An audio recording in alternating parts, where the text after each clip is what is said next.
Jai Hind, this is Brigadier Hemant Mahajan. Today, the Ukraine war has been going on for more than 100 days.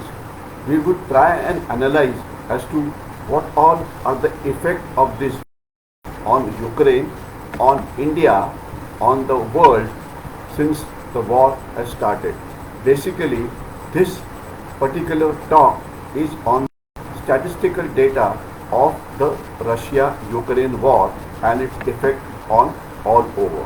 So we start off by saying that more than 100 days of war, there is no sign as to when the war would get over. However, some statistics are available. As per the Western media, Russia currently faces over 5,000 targeted sanctions more than any country. It is said that more than $300 billion of Russian gold foreign exchange reserves in Western banks have been frozen. Not only that, the air traffic in the country, which used to be 8.1 million people per month, has dropped down to 5.2 million passengers. That means nearly 30 to 40% reduction in the passenger traffic. Now, today when we look at the civilian casualties, the numbers vary from one extreme to another. We see a theatre blown up, we see civilian casualties in the streets of Bucha, we see the chaos that is taking place at railway station when a Russian missile struck there.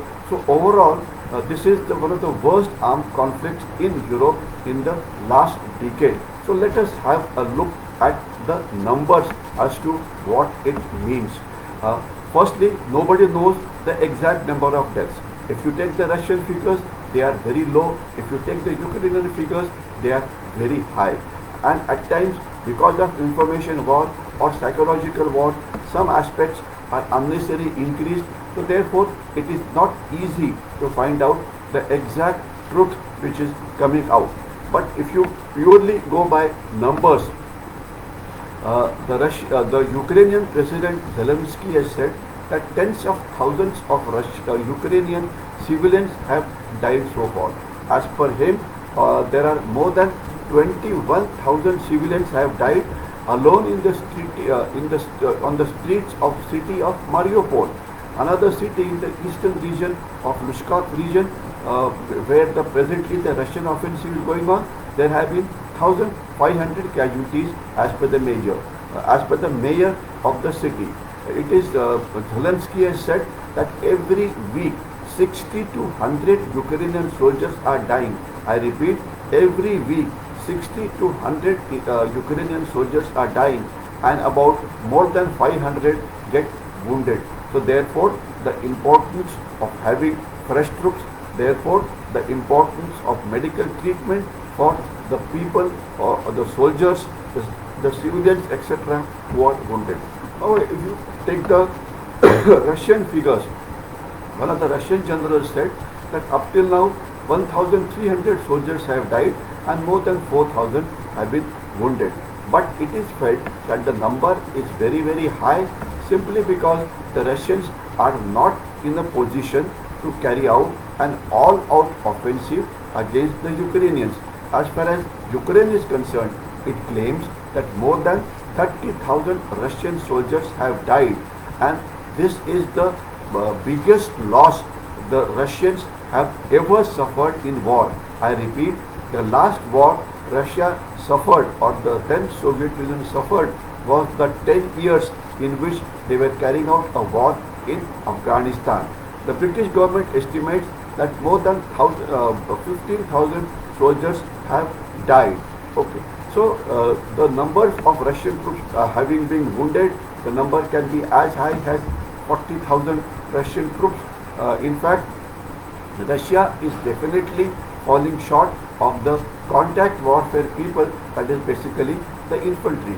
The Russian-backed separatist enclave that are there in Eastern Europe, it is felt that the more than 1,300 soldiers have died there and 7,500 wounded, and the number of civilians dead is more than 500, and nearly 2,400 have been wounded.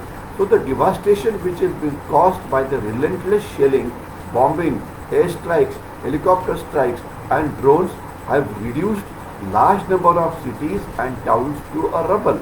Ukraine's Parliamentary Commission on Human Rights says that Russian military has destroyed more than 38,000 residential buildings. I repeat, more than 38,000 Russian residential buildings, and more than 3 lakh people have become homeless.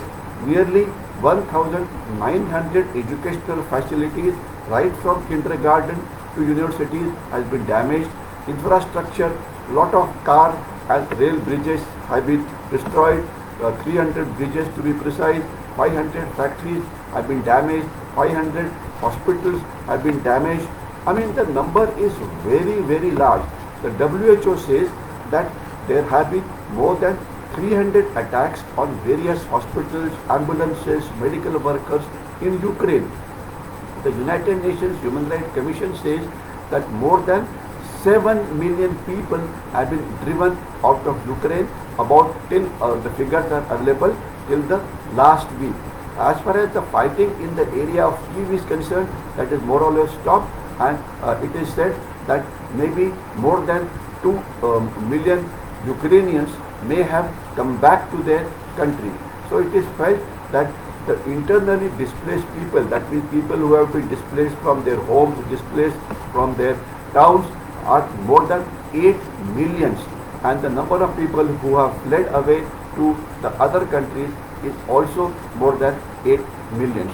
The Ukrainian officials have also claimed that Russia presently controls about 7% of the Ukrainian territory, including that in Crimea, which they had annexed in 2014. The Russian forces, while Zelensky said that Russia today controls 20% of the country.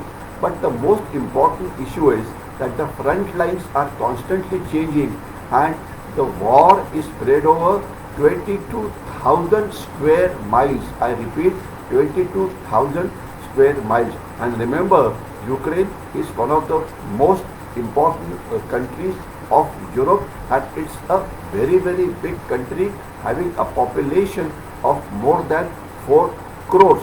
So therefore, you can imagine the damage that has been caused to Russia. Now let us come down to the economic figures. Today, Europe is trying to go away from dependence on Russian energy. It is said that Russia today is facing more than 5,000 sanctions. I repeat, more than 5,000 economic sanctions, and nearly 300 billion of Russian gold and foreign exchange reserves are stuck up in the western banks, which has been frozen. As I mentioned to you, the air traffic is dropped, the road traffic is dropped, the traffic from the sea is dropped. So therefore, Russia's stock exchange has plunged nearly by more than 25% from the start of the war. The Russian central bank has said that inflation rate in Russia today is nearly 18%. I repeat, 18%. In India, we have an inflation rate of 7 to 8%, and people are crying hoarse. Ukraine has reported staggering economic losses. 35% of their GDP, I repeat, 35% of their GDP has been wiped out by the war. The direct losses exceed more than 600 billions. I repeat, 600 billions. The Ukraine has not been able to export more than 22 million tons of grains. 22 million tons of grains. It is because the Russians have blocked the various coastline from where the grains could have been exported. Similarly, Russians' grains are also down by nearly 20%. So therefore, it is not only that, it is also claimed that Russia has stolen nearly 500,000 of grains during the invasion, and therefore the prices of food commodities, especially wheat, rice, are increasing. Now, as far as the crude oil is concerned, its effect on the world is well known, and today it is known that the crude prices have risen more than 20 to 25%. and the debate on crude or the energy supplies from Russia, including gas, is well known, so I would not repeat it. There has been a 45% increase in the food prices, especially for bigger countries, etc. So what it simply means is that the losses due to the 100 days of Ukrainian war have been very, very heavy, and as on today, nobody knows as to when will the war end. So therefore, the world is suffering one of the biggest economic crises in the last few years, especially after it was thought that corona or the Chinese virus is under control.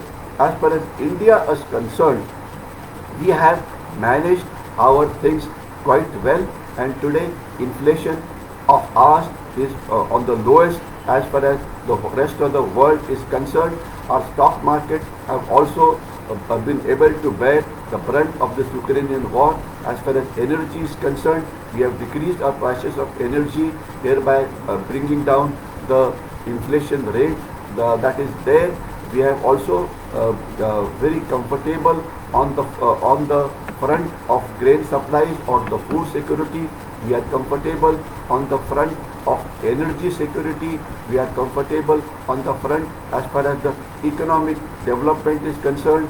The whole world today wants India to be on their side, and the Indian Foreign Minister Dr. Jaishankar has been touring various parts of the country, taking part in seminars, meeting policymakers, meeting the heads of the state, and by and large the Indian diplomacy has held its own. The Europe, the USA were trying to tell us that we should come on their side, but we have been able to do what we want to do. So I think I'll stop here. If you like this video, like it and try and share it with as many people as possible. Jai Hind.